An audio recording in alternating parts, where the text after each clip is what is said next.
Welcome to the John and Heidi Show podcast. John and Heidi. Here's John and Heidi. Thank you for listening to the John and Heidi Show on a Thursday. Hey, baby, how you doing? I'm good. How are you? Good. Later in the program, we're going to be visiting with Grant Cardone, and he is the author of Be Obsessed or Be Average. Do you want to be obsessed, or do you want to be average? I don't know. I don't know what we're talking about. Well, so it's like one of those motivational books. So, who wants to be average? Don't be average. Be obsessed. A study from the Wisconsin University found 13% of the U.S. general population is severely shy. So, might have been higher than that. Others just wouldn't answer the door when they were doing the survey. Hey, when girls outgrow their Barbie dolls, torturing them is normal. That is the conclusion. The researchers at Great Britain's University of Bath, they said there are different types of mutilation that varied. Some creative, some range from removing hair to decapitation to breaking, burning, even microwaving. Poor iguanas? I'm sorry, poor Barbie dolls? iguanas. Yeah, that's the next thing I was going to read to you. Did you know that iguanas can commit suicide? I did not. Yeah, and quite often do. Why? What's going on in an iguana's life that they just want it all to end? They probably just watch their owner decapitate a Barbie. I'm guessing. I don't know. Coming up, some special I can honestly things. say I was huge into my Barbies. I loved my Barbies. Did you destroy them when I you're done? never decapitated or injured a Barbie in any way. How about an iguana? No. All right. Special stuff today. We'll tell you all about it on the way. Today is a special day, Heidi. Do you know what today is? What is today, John? Thought you'd never ask. Today is Area Code Day. Area Code. We all have one. Today's the day to celebrate it. It is also International Temporalano Day. I don't know what that is. I have no clue what that is. Is that a pickle? I'm not sure. A pickle? I don't know. Today is Marine Corps birthday. Happy birthday, Marine Corps. Oh, that's awesome. It's Net Cancer Awareness Day today. It is net cancer. So I think it's like go on the net and make people aware of cancer. I don't know. It's Sesame Street Day. Do you remember that? Of course I remember. Was that like a favorite of yours? Or I watched Sesame Street all the time. I loved it. I always thought it was interesting. Well, we'll get into that off the air. Microsoft Day today. So today's like Windows Day. So it's Windows Day and Microsoft Day. World Science Day for Peace and Development Day as well. Alrighty. The thing I thought was interesting, didn't it seem like there were way more kids on Sesame Street than adults? Yeah, well. Does that seem like a normal street? Where are their parents? Working. Yeah, sure they are. Leaving the children to fend for themselves. Go talk to a giant bird. You'll be Gordon fine. was there to take care of everybody. All right. And thanks. Maria. Thanks for listening to Mr. Hooper. Would you stop it? Thanks for listening to the John and Heidi Show.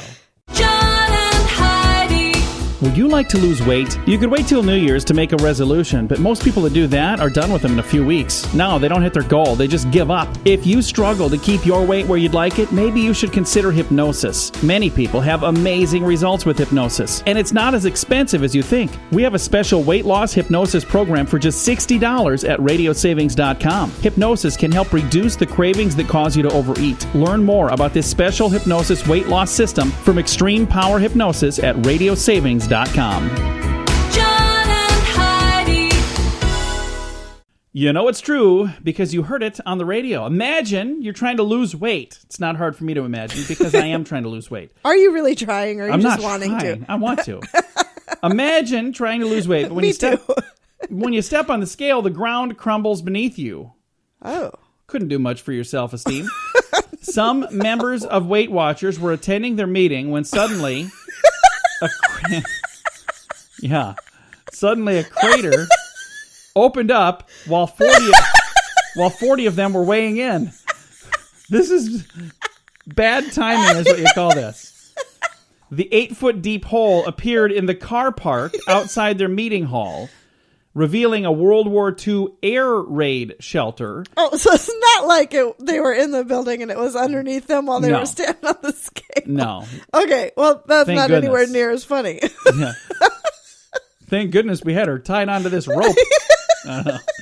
Weight Watchers area service manager Chris Parr said, "I'm sure it wasn't due to our members' weight.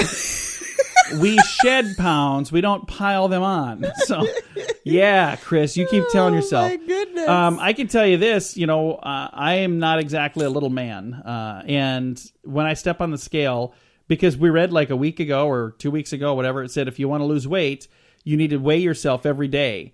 I've been doing that, and I've noticed that I am actually declining a little bit. So I think there is some truth to that. I've been trying to, pay attention a little bit and eat a little bit less and walk a little bit more and drink a lot more water, and haven't done very good at all those things, but I've been trying anyway. I've been walking a lot more. Yeah. But I don't notice that my weight is going down. I do. I can tell.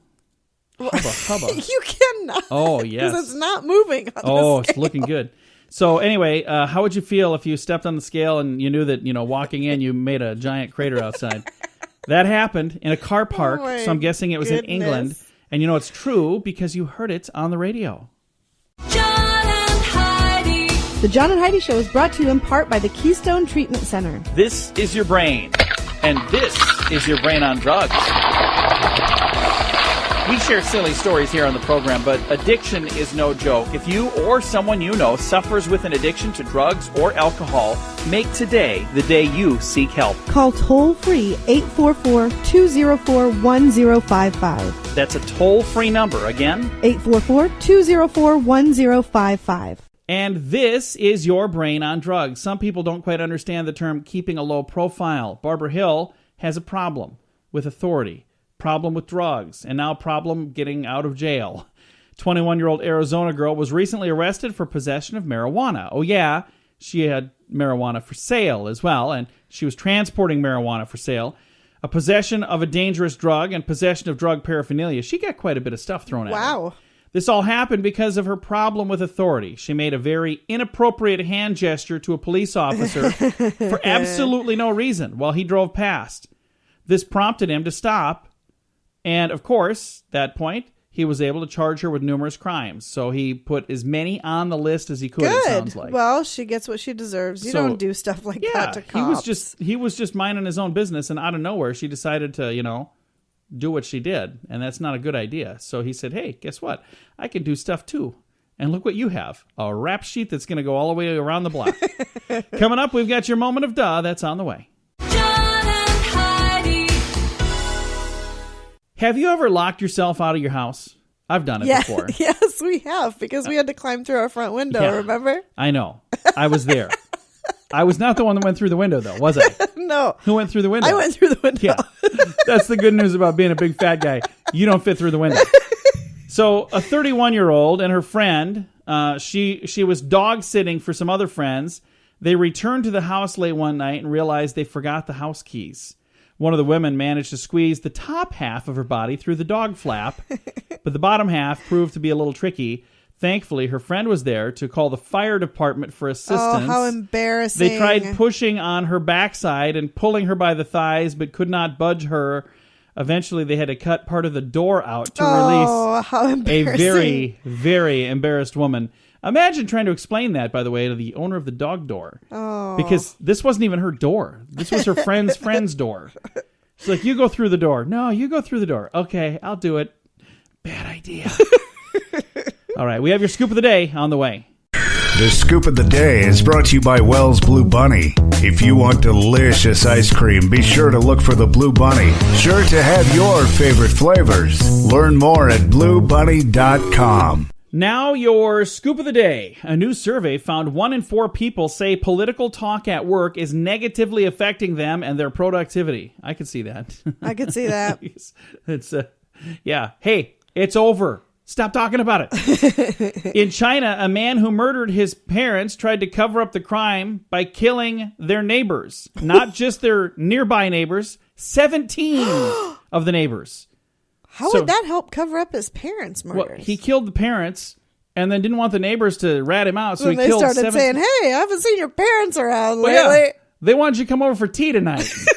Walking, what's the deal with the pile of bodies? Oh, you're going to kill me now too, aren't you? Great. Hey, Nicaraguan President Daniel Ortega is running for re-election with a new running mate, his wife. Oh. That's kind of interesting. His wife. That's his running mate. Hey, we talked in this program about Arby's having a venison sandwich. Remember that? Yes. The very first day, sold out. Are you kidding? No. Apparently, people have a taste for deer these days. I really didn't think that would sell at all. You know what? I've had it before. Not there, but I've had venison. It's good. If you're trying to score her phone number, big guy, do it on a sunny day. French psychologist asked 5 attractive guys to hit on 500 women, where the total goal was to get a phone number. The guys were much more likely to get numbers when the skies were clear and sunny rather than full of clouds. So they had 5 handsome, attractive men do this. You notice they didn't have people like me do it. Hey, can I get your number? Hey, Quasimodo. Come back Go here. over and ask that chick for her phone number. You know me? They asked 5. It's all right. It's sunny. You'll be fine. It's for science. I asked 500 women. I only got punched 488 times. A couple of them couldn't reach me. Why people stutter has long been a medical mystery, with the condition blamed over the years on emotional problems, overbearing parents, browbeating teachers. Now, for the first time, scientists have found a gene that it could explain at least some of the cases for stuttering. So they're blaming it on the genes now, Heidi. So there you go. Interesting. Very interesting. Cigarette smoking is pervasive in movies. That's according to National Cancer Institute reports, which say tobacco marketing and showing smoking in movies promotes smoking to youth. The report says smoking is seen in 3 out of 4 or more of the contemporary box office hits. They say it is identifiable cigarette brands appearing in about a third of the movies. One recommendation suggests that the editors of the report put anti-tobacco advertisements before the films to partially counter the impact of tobacco. So saying have an anti-smoking ad before the movie and then let them smoke all they want in the movie. Okay. Do you agree with this? Because I don't see as much smoking in movies anymore. I do, and it's usually the bad guys. So that's one of the things that I'll say. It's usually not a character that you're like, wow, that guy's wish I awesome. was like that Man. guy. So I don't know. Hey, the best studies are the ones that tell us that we are not alone. That's why we like studies, because we're like, oh, hey, I just do that like too. that. Well, a survey from the international conference call company, Intercall, finds that when you occasionally zone out on conference calls, you are participating in a national pastime. More than 60% of respondents admit to doing other work or sending emails while on a conference call. Have you ever done that, Heidi? I don't do conference calls. What are you doing right now while we're on this program? I'm not on a conference call. She's over there sending and receiving. She's wrapping Christmas presents. She's like, yeah, I got plenty of You time. said conference calls. I'm No. not on a conference call. It's even more important than a conference I'm call. doing a radio show It's in the front two of of us thousands of people. Talking to dozens of listeners right now. There are tens of listeners. All right, final story. If you want to sleep better at night, you might want to change your diet. People who eat less fiber are more saturated fat and sugars are far more likely to experience lighter, less restorative sleep. Columbia University Medical Center in New York City came up with this info. They say the opposite is true as well. Those whose diets have a greater amount of fiber, high protein, and less saturated fat and sugar, they were able to get more sleep and spend more time in the deep sleep stages. Specifically, saturated fat is the one that's responsible for slow sleep waves, while sugar is associated with more arousals from sleep. Ooh, that sounded interesting for a second there. The study, most astonishing finding, a single day of greater fat intake and lower fiber is enough to disrupt that night's sleep. So it can happen day by day by day by day. So what are you supposed to be eating? You're supposed to eat nothing but porridge. I have no idea. It doesn't say in the study. It doesn't say. No. That would be helpful. They're just saying high fiber and low fat. So there you go. I'm sure it's not good. Whatever it is, it's going to taste like cardboard. Then you can't wait to fall asleep. All right. Thanks for listening to the John and Heidi Show. John and Heidi. We just wrapped up one of the most contentious elections in the history of our nation. Some are excited about the outcome, others not so excited. We want to remind you that we're still one nation, under God, indivisible. We've made it through many things, and we'll make it through this too. Let's do it together. At PoliticalStorm.com, we've been covering this election from both sides, and we want to thank the many contributors that have helped make that possible. We also invite you to become a contributor too with a free blog. Let's share all of the reasons to come together and unify as a nation. Share your voice at PoliticalStorm.com. John and Heidi. Thanks for listening to the John and Heidi Show. We've got a special guest joining us today. Before Grant Cardone built 5 companies, became a multimillionaire, wrote best-selling books, he was broke and jobless and addicted to drugs. He spent the first 25 years of his life playing by everybody else's rules, but instead of becoming average and just another statistic, He sank to rock bottom and then decided, you know what, this isn't the way I want to live my life. He's pulled himself out of that. He's got another awesome book. This is not his first. We've got best-selling author of The 10X Rule, Grant Cardone, with his new book, Be Obsessed or Be Average. Grant, how are you, sir? Hey, I'm great, John. Thank you for asking. I love the cover of this book. I've got it in front of me, and it's you sitting on a rocket engine, which is pretty cool, like a jet engine from an airplane. Yeah, that's my plane, John. By the way, that's my plane. They told me this is my 7th book, and they've always told me, hey, we don't want to put you on the cover because they don't like to do that until somebody's famous. And then this time they're like, we want to put you on the cover. I said, but I'm not famous yet. And they're like, I said, look, meet me where I keep my plane.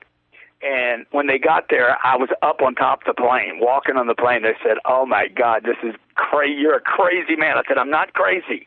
I've been called crazy my whole life. I'm obsessed. Obsessed is a good thing, though, isn't it? Well, my whole life I've been called ADD, ADHD, OCD, too much, too fast, too loud, too noisy. The reality is when I denied all that, when I denied that's who I was and what I wanted to be, and I think that happens a lot in kids today. I mean, 10 million kids were put on Ritalin last year, and I think there's no way that all those kids have a problem. Maybe they're just being kids. And think about this. Think about how many innovations could be in the minds of those kids, and we're medicating those innovations away to make those kids average. Because we're trying to get them to fit in, and that's the contention of this book is that people need permission to be obsessed, that all obsessions are not negative. All obsessions are not destructive. Look at everybody from Jesus Christ to Elon Musk. These people were obsessed. Jesus was obsessed to the very end, all in, said, hey, bring it on.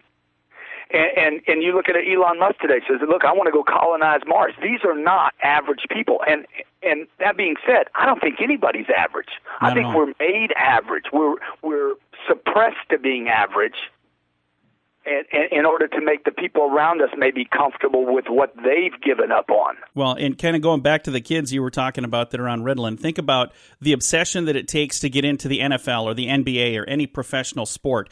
Imagine if the kids that really excelled at those sports, if the system gave them medication to make them more average so they didn't excel so much at those sports, that you'd never even consider doing that. But the kids that are dreamers, the kids that are entrepreneurs in training, we want to medicate that out of them for some reason. Yeah, look, LeBron was obsessed with the basketball. He paid the price. He was not interested in being average. He had the skills going in. He had the height. He had the body.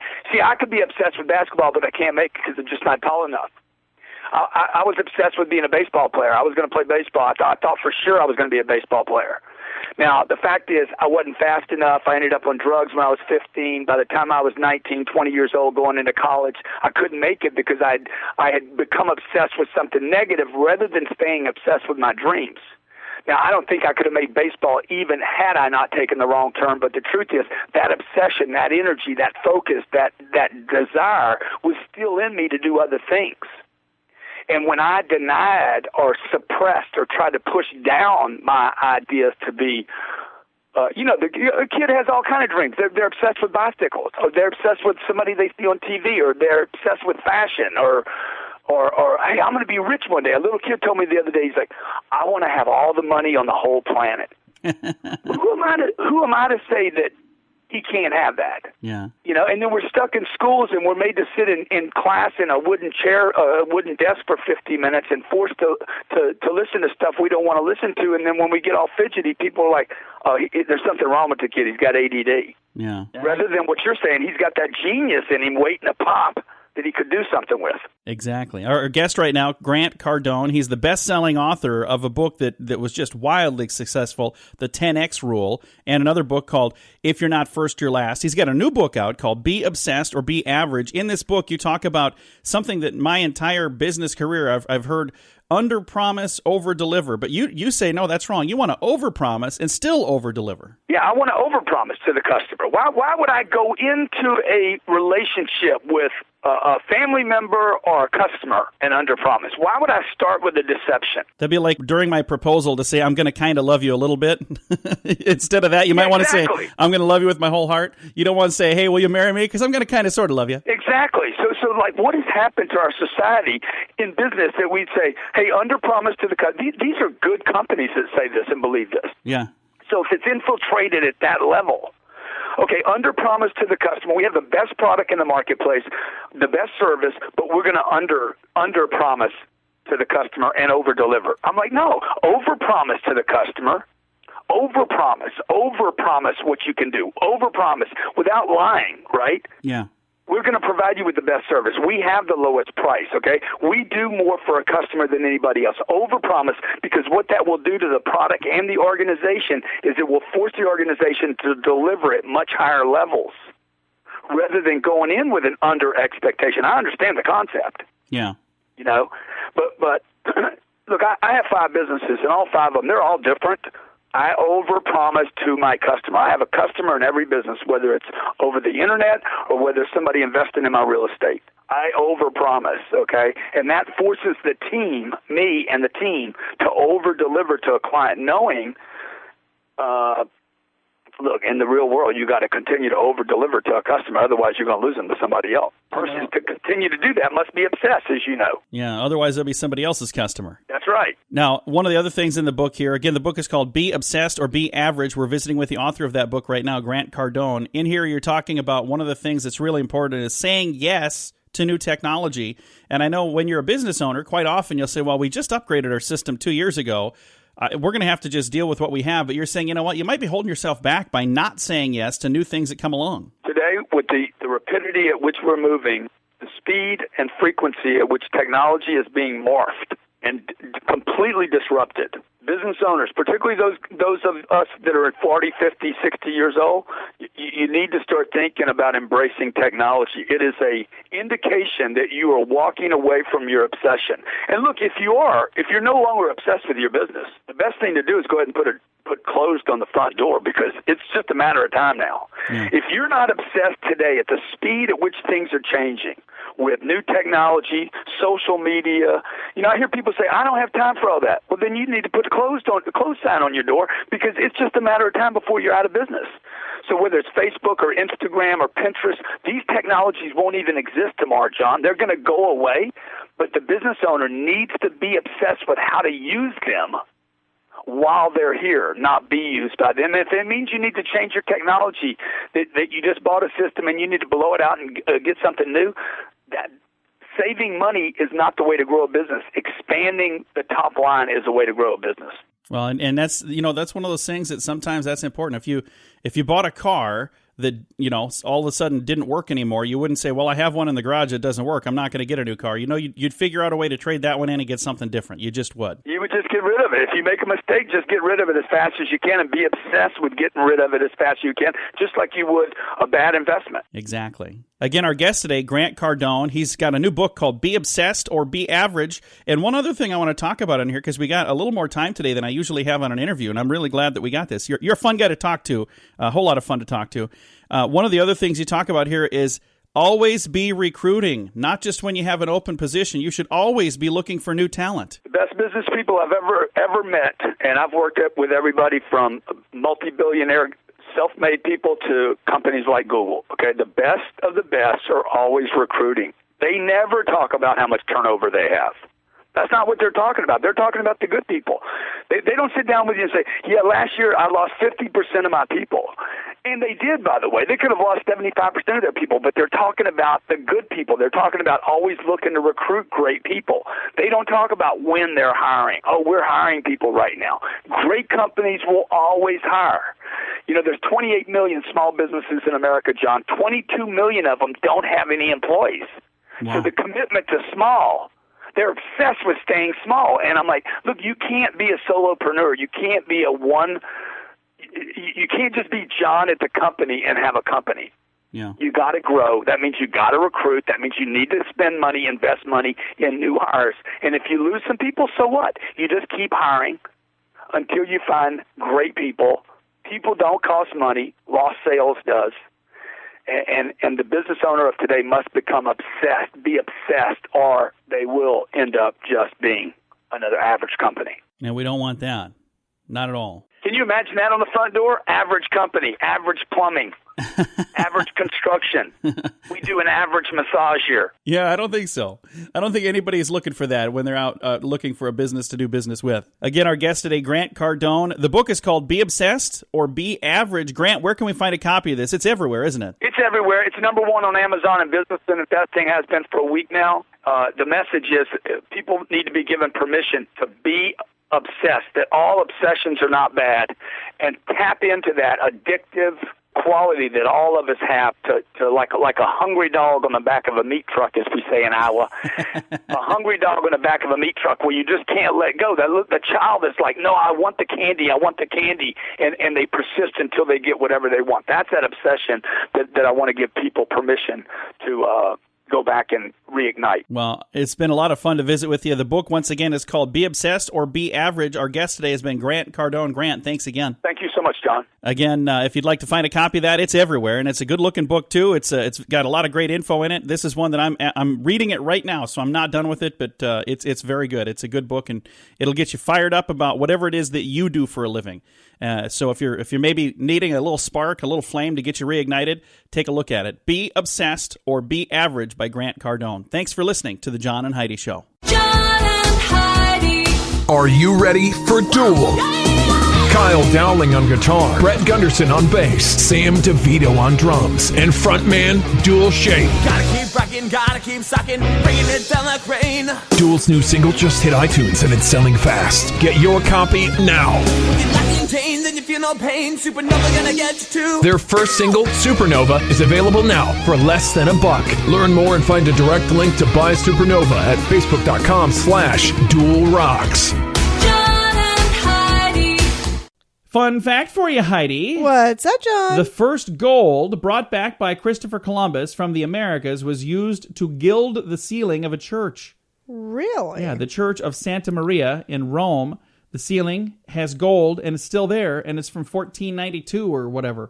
Hey, fun fact for you, Heidi. What's that, John? The thumb is controlled by a different part of the brain than the rest of your fingers. It's such a major player in human body, it has its own section of your brain that controls the thumb differently than all of the fingers. So you're we're both moving our thumbs. Yeah, and our fingers. I wonder how many listeners are just moving their thumbs right now just to see. If you're doing I wonder that if too, I can tell which yeah. part of my brain is working. You get to work today, you're like, fun fact for you. I sprained my thumb on my way here listening to the radio. Hey, parrots rarely speak more than 20 words no matter how well trained they are. Okay. Yeah. However, some Tiffany gray and African grays have been known to carry vocabularies in excess of 100 words. Very cool. That's almost as much as you speak. You don't say much. Much. I could replace it'd be John and Polly. John and Polly show. Thanks for listening. All right, a couple of fun facts for you on the John and Polly show. John and Heidi. This is the world's first and only 7-time lottery game grand prize winner. Since I endorsed Lottolicious, I have won something every single draw. When you join, you'll be giving them the set of numbers that you want them to play, and that's what they will play for you. You don't have to worry about running to the store to buy your tickets. They take care of all that. So if you're looking for the best way to play the lottery, go to RadioLottoPool.com and join today. Again, that's RadioLottoPool.com. Thanks for listening to the John and Heidi Show on a Thursday. The latest really interesting gadgets that use nanotechnology. You know what nanotechnology is? I have no clue what nanotechnology is. Little itty-bitty things. Miniature electronic miracles that take advantage of the latest advances in nanotechnology. So these are like that sounded things. like you knew what you were talking about. Oh, I read a sentence like without stuttering. That's awesome. I know, I'm getting good. Golf balls and tennis rackets. Manufacturers, they're always looking for the best new designs to improve your score, but this sport equipment is truly high-tech. Wilson made a thing called N-Code tennis rackets, and they use standard carbon, but now they use nanotechnology to pack an extra atom between the carbon atoms to make the racket stronger but lighter. A nano coating of NDLINX golf balls is meant to make them soar faster and feel firmer. So if you want faster, firmer golf balls, if you want faster, firmer balls, golf balls, you make sure you got that nano coating on there. Stain-resistant khaki pants and ties. Have you seen these? Where people are wearing these pants and they can like dump coffee on them and it doesn't even stick? You haven't seen any of that? I don't know. I'll have to see. They also have shoe inserts and socks. If you suffer from cold feet, these were designed for NASA, but they're polar wrap and they create toasty feet. Built-in nano-sized pockets to improve the air insulation. Food storage containers. Not for your, these are not your mama's Tupperware. These are a new thing called fresher, longer miracle storage containers infused with nano-sized silver particles. Men's razors. You just like saying nano. Mm-hmm. I do.